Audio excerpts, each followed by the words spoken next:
kaso 99 na 'yan kidnapping ɗin arewa maso yamma wallahi gaba ɗayansu 'yan tijjaniya ne.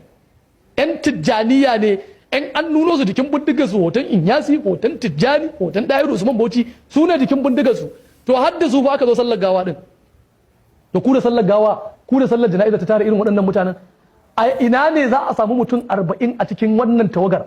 Ni ban ce ba mutumin kirki ko ɗaya ba, amma nemo 40 cikin wannan tawagar da ta zo don yi wa malam Dahiru Usman Bauchi sallah, nemo mutum 40 adalai irin adalcin da annabi yake nufi, wallahi aiki ne cikin wannan tawagar. In kuma akwai a zo a lissafo su mu ji. Sannan tawagar ma an tara ta ne da cuwa-cuwa. Mutum ya mutu tun ranar Talata. Abun kunya, abun mamaki, kun karanta hadisin da annabi sallallahu alaihi wasallam ya ce cikin abun da ake gaggauta yi akwai kai gawa. Amma haka kuka kiyarda, kuka ke magadai saboda ku zo ku yi shelar tara mutane, kun mai da abun siyasa, kun mai da shi bangar siyasa. Wallahi bangar siyasa kuka yi da gawar malaminku, da gawar shehinku, bangar siyasa kuka yi. Domin ba wani dalilin da zai sa ku ajiye shi, ba a Misira ya mutu ba, ba a Saudiya ya mutu ba, ya mutu a gida Najeriya a Bauchi. Me ya kamata ku gaggawa binne shi, amma sai kuka dinga kururuwar tara mutane, gidajen rediyo da gidajen jarida, a zo. To ni kuma na yi imani Malam Jafar ko Dr. Idris Abdulaziz ko Albanin Zaria, waɗannan mutum uku da na lissafa, inda an ba da kwana 2 wajen binne su. Malam Jafar da aka binne shi a Kano, da Kano ta yi kaɗan sai an haɗa da Jigawa. Kano ba za ta iya ɗaukan mutanen da za su zo ba don binne Malam Jafar, sai an haɗa da Jigawa. Haka Albanin Zaria ba ta isa ta ɗauki adadin mutanen da za su, inda an ƙara kwana 2. Haka manya-manyan malaman ahlus sunna da suka rasu inda an ƙara kwanaki, da garin da aka binne su ba zai dauki. Aka Dr. Idris, ku duba awa 2 kurin, daga safe aka ce an ba da karfe 10, daga 8 zuwa karfe 10 aka sanar, amma kafin ka ankara duk inda kan mutane sun cika. Amma ku kwana 3 kuka saba Allah, kuka saba annabi sallallahu alaihi wa alihi wa sallama saboda son zuciyarku.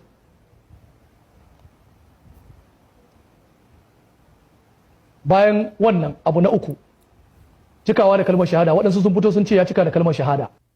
Alhamdulillah, wassalatu wassalamu ala rasulillah. Da fatan yan uwa sun ji maganganun da wannan mutumin ya faɗi. Alal hakika yan uwa, wannan maganganun nasu suna ƙara bayyana wilaya da ƙarfin ƙadarin Maulana Lisanul Faida ne. Sabida da ba su aka ba, da ba za mu tabbatar da cewa shi yayi ƙarfinsa da wilayansa ya kai aka ba. Sabida mai yan uwa dole su yi wannan abu. Wallahi yan uwa dole in izala su yi wannan abu.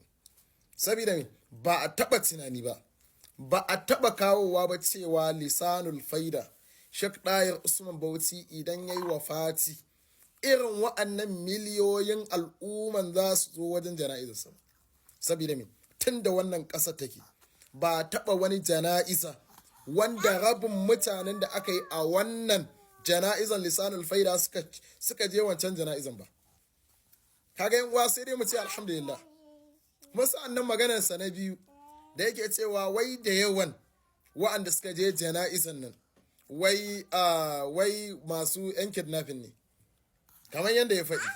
Kaga wannan maganar da yayi, ya kamata hukumomin ƙasar nan, hukuman ƙasar nan ya kamata su nemo sa, tunda ya ce 'yan ta'adda ne suka je wannan jana'izan, ya kamata su nemo sa ya je ya nuna 'yan ta'addan da suka je wannan wajen, tunda ya san da zuwa su kenan, ashe kenan ya kamata a tume shi. Masanan yan uwa, ai mun gode ma Allah, ko da ma a ce muƙaddara ma wa'anda suke rashin gaskiya, wa'anda suka kasance suna aikata miyagun ayyuka sun zo wajen wannan jana'izan nan, wallahi sun fi so 1000 bisa 1000 'yan Boko Haram.